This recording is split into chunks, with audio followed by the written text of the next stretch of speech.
इस जमाने के मैं जो खारजियों की बात कर रहा हूं, इसके इस वक्त खारजी फिरके के जो सबसे बड़े सरबराह हैं उनका नाम है इब्ने तैमिया।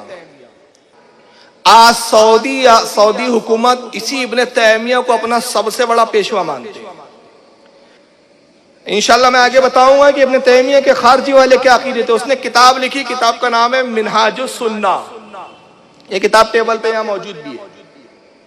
मिनहाजुस सुन्ना की जिल्द नंबर 7 सफ़ा नंबर 30 पर इस रिवायत के बारे में इब्ने तैमिया ने कमेंट्स किया और कहा कि जो अली से बुग़्ज़ रखे वो मुसलमान ही होगा, वो मुनाफिक नहीं हो सकता। ये उसका एक शेवा था इब्ने तैमिया का। जो बात उसके अकीदे के खिलाफ हो उस हदीस का फौरन इनकार कर देता था। आज अहले हदीस उसकी इस बात को मानते और इस हदीस को नहीं मानते।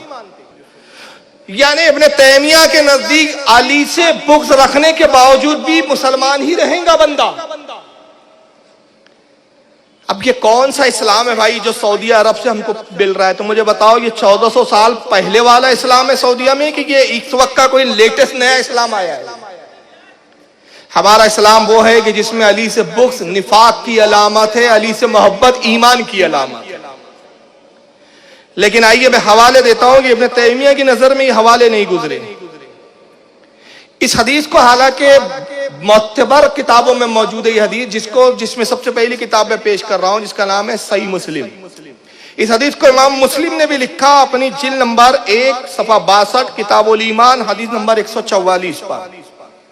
इसी हदीस को इमाम इब्ने अबी शैबा ने भी लाया अल मुसन्नफ में। इसको इमाम अहमद इब्ने हम्बल ने भी लिखा। मैं हदीस नंबर छोड़ रहा हूं वक्त बचाने के लिए। इमाम अहमद इब्ने हम्बल ने भी इस हदीस को अपनी मुस्नद में लिखा। इसको इमाम तिरमिजी ने अपनी सुनन में लिखा। इमाम नसाई ने भी अपनी किताब सुनन कुबरा में इस हदीस को बयान किया। इमाम इब्ने माजा ने भी अपनी सुनन में इसको बयान किया। हज़रत इमाम इब्ने हिब्बान ने अपनी सही के अंदर इस हदीस को लाया। इमाम अबू याला ने अपनी अल मुस्नद में इस हदीस को नकल किया। इमाम बज़्ज़ार ने अपनी अल मुस्नद में इस हदीस को नकल किया।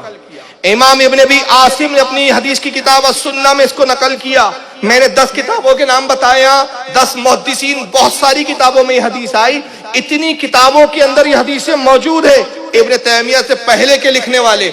मगर अहले हदीस फिरका इब्ने तैमिया का मानने वाला कहता है नहीं, इस हदीस को हम नहीं मानते। अली से अगर किसी ने बुग़्ज़ रखा तब भी वो मोमिन होगा। लेकिन सहाबा का अमल क्या था? सहाबा का अमल क्या था? आइए मैं हदीस पढ़ रहा हूं। अन अबी सईद अल खुदरी रज़ियल्लाहु ताला अन्हु क़ाल, अबू सईद खुदरी से रिवायत है, वो कहते हैं इन्ना कुल्ना ला नारिफुल मुनाफिकीना नहानो माशरल अंसारे बेबुग़्दिहिम अली इब्न अबी तालिब। हदीस का थोड़ा सा पस मंजर सुने फिर हदीस के अल्फाज। अबू सईद खुदरी कहते हैं कि जब हमारे जमाने में ईमान पहचानना मुश्किल हो गया, फिरके पैदा हो गए रसूलुल्लाह के विसाल के बाद। अली के जमाने में फारूक आजम का जमाना खत्म हुआ, उस्मान गनी की शहादत हुई, अब कई फिरके पैदा हो चुके थे। उन्हीं फिरकों में एक फिरका खारजी भी पैदा हो चुका था जो अली को गालियां देता था, अहले बैत की तौहीन करता था, ईमान के दावे करते थे। नाज़बी भी पैदा हुए उस जमाने में, बहुत सारे और 2-4 फिरके पैदा हो गए। तो अबू सईद खुदरी कहते हैं कि हमें पहचानना मुश्किल हो जाता कि भाई मुसलमान कौन है और इसमें मुनाफिक कौन है। वजह क्या थी? सहाबा को पहचानना मुश्किल हो रहा है क्योंकि जो मुनाफिक होता है ना वो भी नमाज पढ़ता है, मुनाफिक भी लिबास इस्लामी पहनता है, मुनाफिक भी सर पे टोपियां लगाता है, वो भी रोजे रखता है, वो भी ज़कात देता है, वो भी हज करता है। तो अबू सईद खुदरी कहते हैं कि हमारे लिए मुश्किल हो गया उस जमाने में पहचानना कि हम कैसे जाने कौन मोमिन है, कौन मुनाफिक है, कौन हम में से है, कौन हमारी जमात से खारिज है। तो हम अंसार के लोगों ने, हमारे अंसारी लोगों ने ये तरीका निकाला कि जब हम में कोई ऐसा शख्स आ जाता जो मशकूक होता, जो डाउटफुल होता और हम जानना चाहते कि ये मोमिन है या काफिरों में से, तो हम जानने के लिए क्या करते? हम अली का जिक्र करने लगते, अली का तस्करा करने लगते। अगर अली से बुग़्ज़ को जाहिर किया तो हम पहचान लेते ये मुनाफिक है, और अली से मोहब्बत का इजहार किया तो हम जान लेते ये मोमिन है।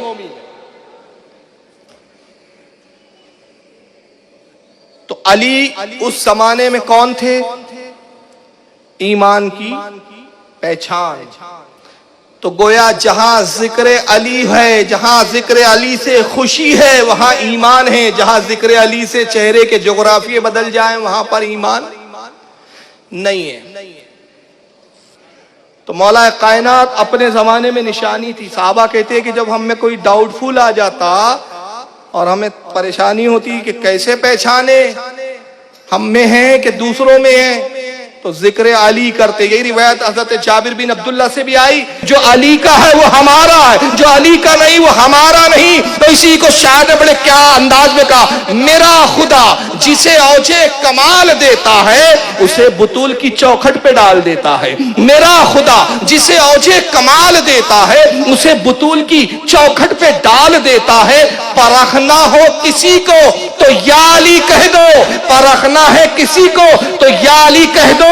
ये वो अमल है जो सजरे खंगाल देता है,